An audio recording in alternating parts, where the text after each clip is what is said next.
Hello friends, welcome to home kitchen. हे ताट बघताय किती सुंदर दिसते ना.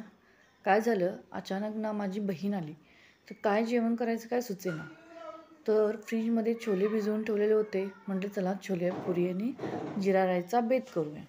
त्याच्यासाठी मी एका परातीमध्ये कणिक घेतली आणि त्याच्यामध्ये थोडासा मैदा मिक्स करून त्याच्यामध्ये तेल मिक्स करायचं आहे. 1-2 चमचे असं तेल घ्यायचं आणि ते तेल एकदम इव्हनली स्प्रेड करून घ्यायचं आहे. म्हणजे हाताने रफ करून व्यवस्थित ते कणकीला लावून घ्यायचं आहे, जेणेकरून कणकीमध्ये ना गुठळ्या होणार नाहीत. अशा व्यवस्थित कणिक रफ करून घेतल्यानंतर थोडे थोडे पाणी घालून आपल्याला कणिक मळून घ्यायचे. एकदम घट्टशीर अशी कणिक मळून घ्यायची आहे. खूप लूज कणिक मळली ना तर पुऱ्या व्यवस्थित येणार नाहीत. अशा पद्धतीने कणिक मळून घ्यायची. तर थोडं तेल लावून हे साईडला ठेवून घ्यायचं. हे 30 मिनिटाचा बेत आहे. 30 मिनिटात तुमची पुरी, छोले, मसाले भात किंवा जिरा राईस होऊन जातं. 30 मिनिटामधलं जेवण कसं करायचं हे पाहण्यासाठी हे व्हिडिओ नक्की बघा. त्यासाठी मी हे झाकून ठेवले. त्याच्यानंतर मी छोले घेतलेत.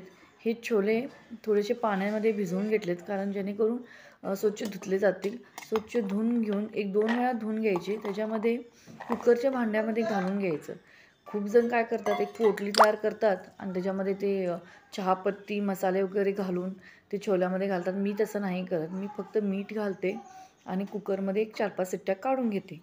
अशा पद्धतीने आपण कुकरमध्ये ठेवून घेऊन कुकरला झाकण लावून छानपैकी 4-5 शिट्ट्या आपण काढून घेतो कुकरला. त्याच्यानंतर तांदूळ घ्यायचं आहे. आपलं कुठलंही तांदूळ घेतलं चालतं जिरा राईससाठी. सगळेजण जिरा राईसचं एक वेगळं तांदूळ असतात ते वापरतात, कोलम किंवा सोनम. तर मी तर घरगुती तांदूळ वापरले. आमचे घरचे तांदूळ आहेत आणि घरगुती तांदूळ वापरले. मी एका कुकरमध्ये थोडंसं डायरेक्टली मी हे कुकरमध्ये जिरा राईस करणार आहे. भरपूर असे जिरे घालायचे तुम्हाला जर आवडत असेल तर. आमच्यात थोडंसं जिरं कमी खातात, त्यामुळे मी जिरं लई घातलं नाही आहे. तर त्याच्यामध्ये आलं लसणाचा पेस्ट घालायचे. ठेचून आलं लसूण घालायचं, पेस्ट नाही घालायची. मला पेस्ट नाही आवडत, त्यामुळे मी लसूण ठेचूनच वापरते. त्याच्यामध्ये हा धुतलेला तांदूळ घालून व्यवस्थित मिक्स करून घ्यायचा आहे. व्यवस्थित परतून घ्यायचं. थोडंसं तांदूळ भाजून घ्यायचे. त्याच्यानंतर पाणी घालायचं आहे. पाणी केवढं घालायचं हे तुम्हाला सांगते मी. हातानं मेजरमेंट करायचं पाण्याचं. मी वाटीने कधीही मेजरमेंट करत नाही पाण्याचं. मी हातानं करते.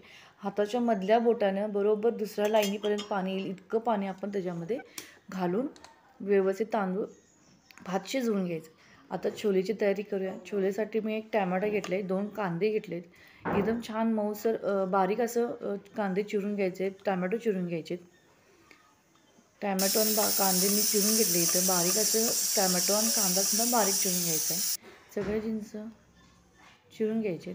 कोथिंबीर, आलं लसूण, टॅमॅटो, कांदा. त्याच्यानंतर आपण फोडणीची तयारी करू. एका कढईमध्ये तेल घ्यायचं. तेलामध्ये थोडंसं तेल कढलं ना त्याच्यामध्ये मोहरी, जिरे, हिंग हे सगळं घालून घ्यायचं. जिरे घातले आता थोडंसं हिंग घालायचं. हिंग घालून घेऊन चांगली फोडणी तडतडली की त्याच्यामध्ये मग कांदा घालायचा. कांदा घालून तो सोनेरी रंग येऊसपर्यंत थोडासा परतून घ्यायचा. त्याचा कच्चापणा जोपर्यंत आपण त्याला चांगला परतून घेतो. कांदा इकडे परतून घेतो तोपर्यंत मसाला आपण तयार करून घेऊया.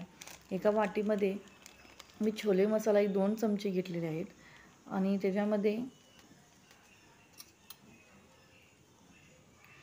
जिरपूड, धनेपूड आणि गरम मसाला थोडासा आणि हळद. त्याच्यानंतर मग थोडंसं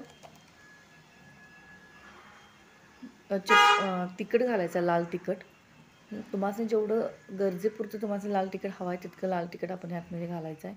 मी थोडीशी घरगुती चटणीसुद्धा घातली आहे, मसाला चटणी, जेणेकरून असं तिखट आमच्या झणझणीत आवडतं. त्यामुळे मी थोडंसं तिखट असं छोले केलेले आहेत. तुम्हाला जसं आवडतं त्याप्रमाणे तुमच्या मेजरप्रमाणे तुम्ही वापरा. मी कांदा लसूण मसालासुद्धा घातलेला आहे. मीठ घालायचं आहे. हे चांगलं मिश्रण एकजीव करून घेऊन त्याच्यामध्ये ना थोडं पाणी घालून ते मिश्रण एक पेस्ट तयार करून घ्यायची आहे आपल्याला. त्याच्यामध्ये थोडंसं पाणी घालून मी पेस्ट तयार करून घेतलेली आहे. त्याच्यामधले जे गुठळे आहेत ना ते व्यवस्थित काढून घ्या, जेणेकरून हा मसाला व्यवस्थित लागेल. इकडं आपण कांदा परतायला ठेवला होता, त्याच्यामध्ये टोमॅटो घालून घेऊया. टॅमॅटो घालून टॅमॅटो पण चांगलं परतून घ्यायचं आहे. त्याच्यामध्ये आलं लसूण पेस्ट मी ठेचलेलाच लसूण आणि आलं वापरते, जेणेकरून स्वाद चांगला येतो त्याचा. आणि ते दाताखाली आलं ना लसूण तर मला खूप छान वाटतं, म्हणून मी तेच वापरते. जसं तुम्हाला आवडतं तसं त्या पद्धतीनं मी करू शकता.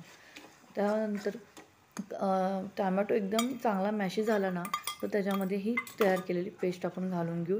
हलवून घ्यायचं आहे, चांगलं तेल सुटूसपर्यंत हलवून घ्यायचं आहे.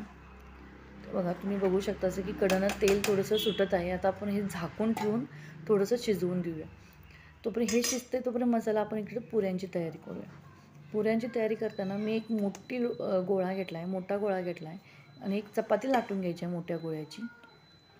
एक मोठी चपाती असं लाटून घ्यायची, थोडीशी जाडसर चपाती लाटून घ्यायची आणि एका किटलीच्या टोपणानं किंवा डब्याच्या टोपणानं कणी आपण पुऱ्या असं करून घ्यायचे, जेणेकरून आपलं पुऱ्या करण्याचा जो वेळ आहे खूप वाचतो याच्यामुळे आणि एकसारख्या पुऱ्या आपल्या तयार होतात.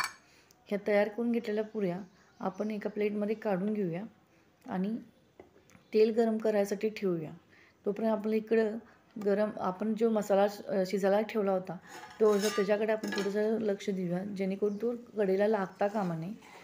एकदम व्यवस्थित तुम्ही बघू शकता की तेल किती व्यवस्थित सुटते, किती छान हा मसाला आहे. त्याचा वास इतका छान येतो आहे ना की काय सांगू तुम्हाला.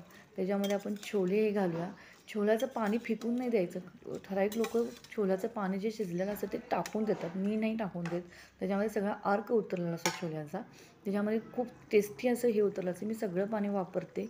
आणि आपले छोले बघा कसे शिजत आहेत, एकदम नाचत आहेत कढईमध्ये. त्याच्यामध्ये थोडीशी कोथिंबीर घालून थोडंसं आणि झाकून ठेवून शिजवू द्यायचं आहे. तोपर्यंत इकडं आपण कढईमध्ये तेल तापत ठेवलं आहे पॅनमध्ये आणि त्याच्यामध्ये आपण हे पुऱ्या सोडतो आहे. पुऱ्या सोडून झाल्यानंतर थोडंसं चमच्यानं हलवून पुरी अशी कशी टम फुगते बघा, की छान पुरी अशी टम फुगलेली आहे. अशा पद्धतीने सगळ्या पुऱ्या करून घ्यायच्यात आणि मग पाहुण्यांना जेवायला वाढायचं आहे. पुरी, छोले, जिरा राईस, कांदा टॅमॅटो आणि गुलाबजामुन. जर तुम्हाला गुलाबजामुनची रेसिपी हवी असेल तर माझ्या चॅनलवरती नक्की तुम्हाला भेटून जाईल. थँक्यू. सबस्क्राईब करायला विसरू नका.